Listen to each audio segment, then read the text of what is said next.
Hello everyone, welcome back to net junction. ഇന്ന് നമുക്ക് FEMA ഒരു സിമ്പിൾ വേയിൽ എങ്ങനെയാണെന്ന് പഠിക്കാം. So what is FEMA? FEMA stands for foreign exchange management act. 1999 അത് ഇംപ്ലിമെൻറ്റ് ചെയ്തിട്ടുള്ളത്. 1999 അത് ഇൻട്രൊഡ്യൂസ് ചെയ്തിട്ടുണ്ടെങ്കിൽ പോലും 1st June 2000 came into force. Then FEMA it is replaced by FERA ആണ് 1973 ഫെറനെ റീപ്ലേസ് ചെയ്തിട്ടാണ് ഫെമ വന്നിട്ടുള്ളത്. അതായത് ഫോറിൻ എക്സ്ചേഞ്ച് റെഗുലേഷൻ ആക്ടിനെ റീപ്ലേസ് ചെയ്തിട്ടാണ് ഫോറിൻ എക്സ്ചേഞ്ച് മാനേജ്മെൻറ്റ് ആക്ട് വന്നിട്ടുള്ളത്. ഫെമ എന്ന് പറയുന്നത് ഒരു സിവിൽ ലോ ആണ്, നോട്ട് എ ക്രിമിനൽ ലോ. അത് എന്തുകൊണ്ടാണ് സിവിൽ ലോ എന്ന് പറയാൻ കാരണം, ആരെങ്കിലും അതിൻ്റെ പ്രൊവിഷൻസ് വയലേറ്റ് ചെയ്തിട്ടുണ്ടെങ്കിൽ അവർ ജനറലി എന്ത് ചെയ്യേണ്ടി വരും, ഒരു പെനാൽറ്റി അല്ലെങ്കിൽ ഫൈന് പേ ചെയ്യേണ്ടി വരും. മോസ്റ്റ് ഓഫ് ദ കേസസിലും അതൊരു ക്രിമിനൽ ഒഫൻസ് ആയിട്ട് എന്ത് ചെയ്യുന്നില്ല, ട്രീറ്റ് ചെയ്യപ്പെടുന്നില്ല. Then why FEMA introduced? India global economy ആയിട്ട് വളരെയധികം കണക്റ്റഡ് ആയതിനെ കൊണ്ട് തന്നെ ഒരു liberal law is very must for in India. So FEMA introduce ചെയ്തിട്ടുള്ളത് ഫോറിൻ എക്സ്ചേഞ്ച് ട്രാൻസാക്ഷൻസ് ഈസിയർ ആക്കാനും അതേപോലെ തന്നെ ഇൻ്റർനാഷണൽ ട്രേഡ് ആൻഡ് ഇൻവെസ്റ്റ്മെൻറ്റിനെ എൻകറേജ് ചെയ്യാനും വേണ്ടിയിട്ടാണ്. Next is comparison between FERA and FEMA. FERA 1973 and FEMA 1999. ഫെറൻ്റെ നേച്ചർ എന്താണെന്ന് വെച്ചാൽ ക്രിമിനൽ ലോ ആണ്, ഫെമ സിവിൽ ലോ ആണ്. And approach FERA regulation and control ആണ്, ഫോറിൻ എക്സ്ചേഞ്ചിനെ റെഗുലേറ്റ് ചെയ്യുക അല്ലെങ്കിൽ കൺട്രോൾ ചെയ്യുകയാണ് ചെയ്യുന്നത്. ഫെമ മാനേജ് ചെയ്യുകയാണ് ചെയ്യുന്നത്.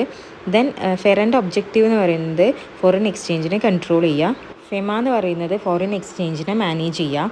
ദെൻ ഫെറൻ്റെ പണിഷ്മെൻ്റ് എന്ന് പറഞ്ഞാൽ ഇംപ്രിസൺമെൻറ്റും ഉണ്ടാവും, അതേപോലെ തന്നെ പെനാൽറ്റി പേ ചെയ്യണം. ഫെമക്ക് ഇംപ്രിസൺമെൻറ്റ് ഉണ്ടാവില്ല, പെനാൽറ്റി മാത്രം എന്ത് ചെയ്താൽ മതി, പേ ചെയ്താൽ മതിയാവും. ദെൻ എക്കണോമിക് ഫിലോസഫി ഫെറൻ്റെ റെസ്ട്രിക്റ്റീവ് ആണ്, ഫെമ ഒന്നും കൂടെ ലിബറൽ ആയിരിക്കും. Next one is objectives of FEMA. First one is facilitate external trade and payments.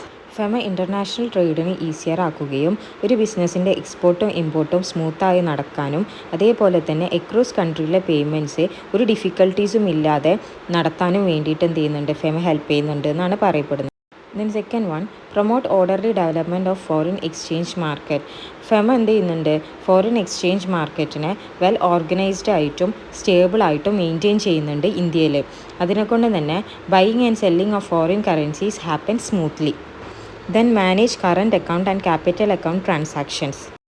FEMA foreign exchange related ആയിട്ടുള്ള ട്രാൻസാക്ഷൻസ് ഒക്കെ റെഗുലേറ്റ് ചെയ്യുന്നുണ്ട്. അതായത് ഡേ ടു ഡേ പേയ്മെൻറ്റ്സ് ആയിട്ട് റിലേറ്റ് ചെയ്തിട്ടുള്ളതും ഇൻവെസ്റ്റ്മെൻ്റ് ആയിട്ട് റിലേറ്റ് ചെയ്തിട്ടുള്ളതും അസറ്റ് ട്രാൻസ്ഫേഴ്സും ഒക്കെ എന്ത് ചെയ്യുന്നുണ്ട്, ഫെമ നോക്കുന്നുണ്ട്. Then encourage foreign investment. FEMA foreign കമ്പനീസിനും അതേപോലെ തന്നെ ഇൻവെസ്റ്റേഴ്സിനും ഇന്ത്യയിൽ ഇൻവെസ്റ്റ് ചെയ്യാൻ വേണ്ടിയിട്ട് ഈസിയർ ആക്കുന്നുണ്ട്. അതുപോലെ തന്നെ അത് എന്ത് ചെയ്യും, capital, technology and employment opportunities കൺട്രീസിലേക്ക് കൊണ്ടുവരും. Support globalisation of the Indian economy. FEMA ഇന്ത്യനെ ഗ്ലോബൽ എക്കണോമിയിൽ എഫക്റ്റീവായിട്ട് പാർട്ടിസിപ്പേറ്റ് ചെയ്യാൻ വേണ്ടിയിട്ട് ഹെൽപ്പ് ചെയ്യുന്നു. സോ ഫൈനലായിട്ട് നമ്മൾ ഓർത്തിരിക്കേണ്ട ഒരു കാര്യമാണ്, ഫെറ കൺട്രോൾഡ് ഫോറിൻ എക്സ്ചേഞ്ചിനെ കൺട്രോൾ ചെയ്യുകയാണ് ചെയ്യുക. വെറാസ് ഫെമ മാനേജേഴ്സ് ഫോറിൻ എക്സ്ചേഞ്ചിനെ മാനേജ് ചെയ്യുകയാണ് ചെയ്യുക. അതിനെക്കൊണ്ട് തന്നെയാണ് അതിനൊരു ലിബറൽ അപ്രോച്ച് എന്ന് പറയുന്നതും കൂടെ.